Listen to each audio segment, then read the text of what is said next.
तर खासदार डॉक्टर हिना गावित यांना भाजपकडून तिसऱ्यांदा उमेदवारी जाहीर करण्यात आली आहे। पक्षाने दाखवलेल्या विश्वासाला तडा जाऊ देणार नाही असं हिना गावित यांनी म्हटलंय।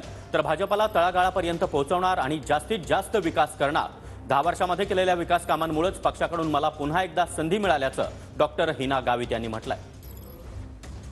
ताई, अभिनंदन तुमच्यावर। पहिले तर पक्षश्रेष्ठींनी पुन्हा आपल्यावरती तिसऱ्यांदा विश्वास दाखवलेला आहे, काय सांगणार? सर्वच वरिष्ठ नेत्यांचे मी मनापासून आभार मानते। त्यांनी माझ्यामध्ये जो विश्वास दाखवला आणि एका आदिवासी भागातल्या एका आदिवासी तरुणला या ठिकाणी मला तिसऱ्यांदा या नंदुरबार लोकसभेमधून उमेदवारी दिली, त्यांनी जो विश्वास दाखवला त्याबद्दल मी त्यांचे मनापासून आभार मानते आणि नक्कीच या विश्वासावर खरं उतरण्याचा मी प्रयत्न करीन।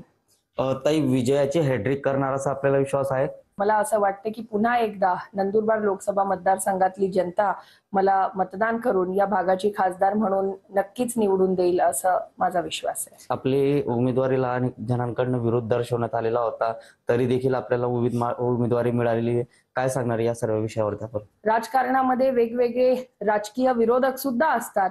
काही विरोधक हे वर्षानुवर्ष या ठिकाणी आम्हाला विरोध करत आलेले आहे, ते कुठल्या पक्षामध्ये आहे ते विरहित आमच्या परिवाराला किंवा वैयक्तिक मला विरोध करत आलेले आहे। त्यामुळे जसं पूर्वी त्यांनी विरोध केला तसं आजही ते विरोध करताय, त्यामुळे तो विरोध माझ्यासाठी काही नवीन नाही।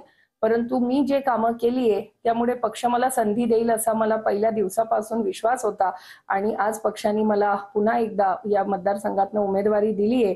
तर मी नक्कीच येणाऱ्या पुढच्या काळात पक्षाने जो तिसऱ्यांदा हा विश्वास माझ्यामध्ये दाखवलाय तर नक्कीच मी या ठिकाणी त्या विश्वासाला तडा जाऊ देणार नाही असा प्रयत्न माझा राहील। जितेंद्र बैसाने, TV9 मराठी, नंदुरबार।